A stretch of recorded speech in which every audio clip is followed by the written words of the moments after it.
আসসালামু আলাইকুম। হ্যালো শিক্ষার্থী বন্ধুরা, তোমরা সবাই কেমন আছো? এরপর আলোচনা করব ক্লাস 3 বাংলা বই পৃষ্ঠা নম্বর ৬৬। পৃষ্ঠা নম্বর ৬৬ এখানে আছে দেখো ৩ নম্বরে উত্তর বলি ও লিখি। এখানে ক নম্বর আছে দেখো রাষ্ট্রভাষা উর্দু করতে চাইল কারা? এর উত্তর হবে রাষ্ট্রভাষা উর্দু করতে চাইল পাকিস্তানিরা। খ নম্বর আছে দেখো দেশের বেশিরভাগ মানুষ কোন ভাষায় কথা বলতো? এর উত্তর হবে দেশের বেশিরভাগ মানুষ বাংলা ভাষায় কথা বলতো।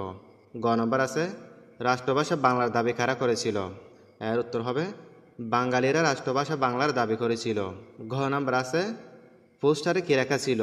এর উত্তর হবে পোস্টারে লেখা ছিল রাষ্ট্রভাষা বাংলা চাই। ও নম্বর আছে এখানে দেখো আমাদের শহীদ দিবস কোনটি? 21শে ফেব্রুয়ারি আমাদের শহীদ দিবস। ছ নম্বর আছে আন্তর্জাতিক মাতৃভাষা দিবস কত তারিখে পালিত হয়? এর উত্তর হবে 21শে ফেব্রুয়ারি আন্তর্জাতিক মাতৃভাষা দিবস পালিত হয়।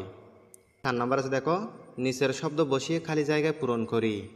ক নম্বর আছে বাংলাকে ড্যাশ করতে চাই। এই ড্যাশে কী হবে? রাষ্ট্রভাষা হবে। এই বাক্স থেকে রাষ্ট্রভাষা আমরা এখানে বসাবো। খ নম্বর আছে ড্যাশ হাতে তারা স্লোগান তুলল। এই ড্যাশে কী হবে? মুষ্টিবদ্ধ। মুষ্টিবদ্ধ হাতে তারা স্লোগান তুলল।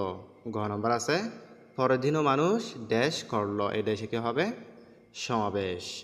পরের দিনও মানুষ সমাবেশ করল।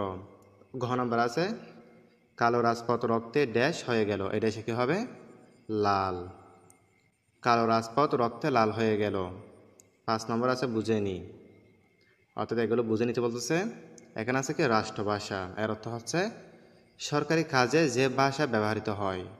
এখানে আছে পরিকল্পনা। এর অর্থ হচ্ছে ভবিষ্যৎ কাজের অগ্রিম চিন্তা। এখানে আছে শহীদ। শহীদ অর্থ হচ্ছে শহীদ মানে হচ্ছে অধিকার প্রতিষ্ঠার জন্য যারা জীবন দেন। আর এটা হচ্ছে শহীদ মিনার। তাহলে শিক্ষার্থী বন্ধুরা তোমরা এগুলো ভালো করে দেখে নিবা।